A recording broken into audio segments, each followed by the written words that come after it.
Praise the Lord. இயேசுவின் நாமத்தில் உங்களை வாழ்த்துகிறேன். உங்களை அன்போடு இந்த காலை உடன்படிக்கை தியானத்திற்கு வரவேற்கிறேன். கர்த்தர் நல்லவர். God is good. எப்படி இருக்கீங்க? நல்லா இருக்கீங்களா? ஒரு புதிய வாரத்தின் துவக்கத்தில் இருக்கிறோம். கர்த்தர் நிச்சயமாக உங்களை நடத்துவார். Today is 19th May 2025 Monday. இன்னைக்கு கொரிந்தியர்லாம் முடிச்சுட்டு இன்னைக்கு இன்னொரு புது புத்தகத்துக்கு போகிறோம்.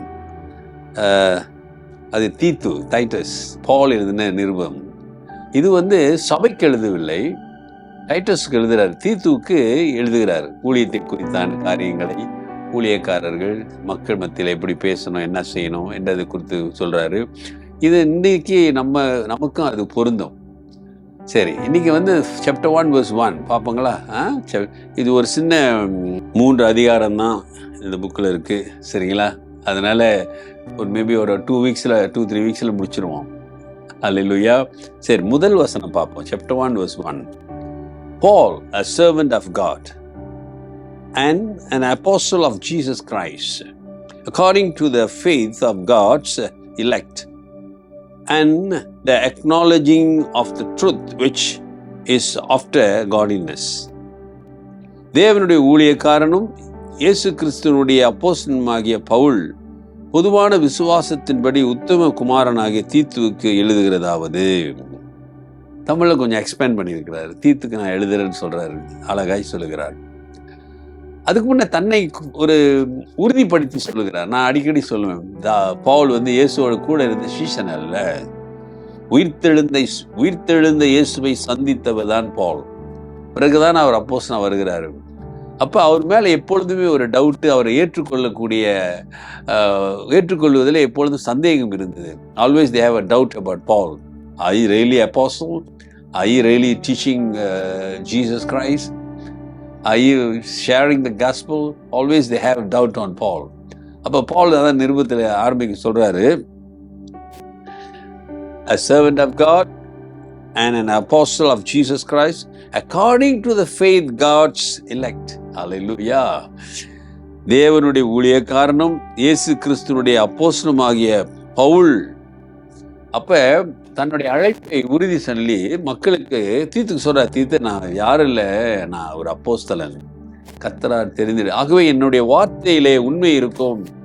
நானாக எழுதவில்லை, பரிசுத்த ஆவியானவரால் இயேசுநாதன் எனக்கு வெளிப்படுத்துகிற காரியங்களை நான் உங்களுக்கு ஆலோசனையாக எழுதுகிறேன். அருமையானவர்களே, அதே போலதான் திருச்சபையிலே, ஆலயத்திலே ஆண்டவர் ஊழியக்காரர்கள் மத்தியிலே பேசும் பொழுது அந்த வசனத்தை சாதாரணமாக எடுத்து விடாதீர்கள். ஆண்டவர் பேசுகிறார் என்பதை உணர்ந்து ஒப்பு கொடுங்க. ஒப்பு கொடுக்கும் போது நிச்சயம் அந்த வார்த்தைகள் உங்களுக்கு ஆசீர்வாதமாக மாறும். ஒரு அர்ப்பணம் உங்களுக்குள் இருக்க வேண்டும், ஒரு கமிட்மெண்ட் இருக்க வேண்டும். ஆமா தானே? அப்ப ஆண்டவருடைய கிருபை உங்களோடு அதிகமாக இருக்கும். சரி, நாம் தொடர்ந்து பார்க்க போகிறோம். வருகின்ற நாட்களிலே பவுல் தீத்துவுக்கு என்ன எழுதுகிறார், என்ன ஆலோசனைகளை கொடுக்கிறாரு, ரொம்ப இன்ட்ரெஸ்டிங்காக இருக்கும். பார்ப்போம். நிச்சயம் ஆண்டவர் உங்களோடு பேசுவார், உங்களை பலப்படுத்துவார். ஆண்டவர் எப்பொழுதும் துதிங்க, ஆண்டவருக்கு நன்றி செலுத்துங்க. அவர் உங்களுக்கு போதுமானவராக இருப்பார். உங்கள் வாழ்க்கையில் அவர் அற்புதம் செய்வார், அதை விசுவாசிங்க. Just believe. The Lord Jesus can do wonders and miracles in your life. You just believe, dear brother and sister. அவராலே முடியாத காரியம் ஒன்றுமில்லை என்பதை உணர்ந்து கொள்ளுங்க. Don't limit God. கர்த்தரை வரையறுக்காதீங்க, இவ்வளவுதான் சொல்லி. அதை தாண்டி செய்கிறவர் ஆண்டவர் இயேசு. ஒப்பு கொடுங்க. கர்த்தர் உங்களையும் குடும்பங்களையும் ஆசீர்வதிப்பார். ஜெபிப்போம். நல்ல ஆண்டவரே, இந்த காலை வேளைக்காக உம்மை நன்றியோடு துதிக்கிறோம். நீர் அழைத்தவர் உண்மையுள்ளவர். ஆண்டவரே, உம்முடைய வேத வார்த்தைகளை ஊழியக்காரர்களிலிருந்து நாங்கள் கேட்கும் பொழுது அதில் இருக்கிற உண்மைகளை, ஆசீர்வாதங்களை நாங்கள் கண்டுகொள்ள உதவி செய்யுங்க. Open our heart and mind so that we can understand your word, Lord. Especially I pray today, those who are listening this word, Lord, let your mighty blessing upon them and bless them in the double portion. இரட்டிப்பான நன்மையினாலே இன்றைக்கு உம்முடைய வார்த்தை கேட்கிற பிள்ளைகள் வாழ்க்கையில் நிறைவேறட்டும். ஆசீர்வதிக்கிறேன் இயேசுவின் நாமத்தில் பிதாவே, ஆமென். நமது ஆண்டவராகிய இயேசுவுடைய கிருபை, பிதாவின் அன்பு, பரிசுத்த ஆவியானுடைய ஐக்கியம் உங்களோடு உங்களை ஆசீர்வதித்து காப்பதாக. என் ஆத்துமாவே கர்த்தரை ஸ்தோத்திரி, என் முழு உள்ளமே அவர் பரிசுத்த நாமத்தை ஸ்தோத்திரி. என் ஆத்துமாவே கர்த்தரை ஸ்தோத்திரி, அவர் செய்த சகல உபகாரங்களை மறவாதே. ஆமென், ஆமென். டியர் பிரதர் அண்ட் சிஸ்டர், சகோதரனே சகோதரியே, ஆண்டவர் உங்களோடு பேசும் பொழுது அதை எப்படி ஏற்றுக்கொள்கிறீர்கள்? God bless.